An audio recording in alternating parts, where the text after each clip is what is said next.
All right, top reads for the month of April. Starting off with nonfiction. My top read this month goes to Crazy for God by Frank Schaeffer.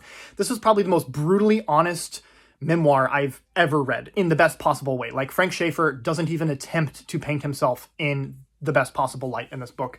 And that brutal honesty was actually really refreshing. This book also really resonated deeply with me because of how it looked at a significant influence in my childhood, that of Francis Schaeffer and his ministry at L'Abri.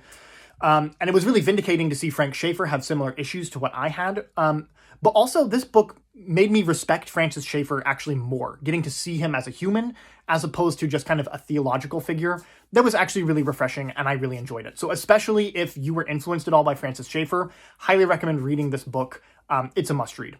Moving on to honorable mention, my top read for nonfiction this month goes to Sea of Grass by Dave Hage and Josephine Mercati.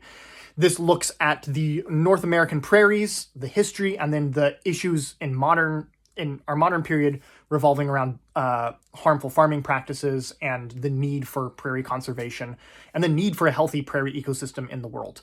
This book also really hit near and dear to my heart as a passionate lover of the prairies and a proud Kansan.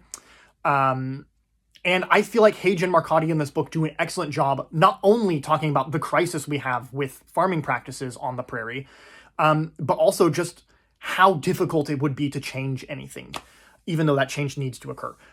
So love this book, would highly recommend it, especially if you live anywhere close to the North American prairies. Moving on to fiction, my top read this month goes to Yesteryear by Carol Claire Burke. This book looks at a tradwife influencer who wakes up in 1855 and tries to figure out what's going on. This book was great. I think not only is the story was just so compelling, but this book was an excellent critique of both influencer culture and like girl boss culture simultaneously. One caveat I will have if you want to read this book is remember, Natalie is a tradwife influencer, not a tradwife. And the tension between those two diametrically opposed mindsets of a tradwife versus an influencer is part of what makes the story phenomenal. Real quick then, my runner-up in fiction goes to The Rushworth Family Plot. This is book 4 in the Mr. Darcy, Miss Tilney series. You can see me talking about that series previously. This book's my favorite in the series. The way it continues the the romantic tensions, the way the mystery itself, phenomenal, loved it. Highly recommend this whole series, and I cannot wait for the next book in the series when it comes out in July, I believe July.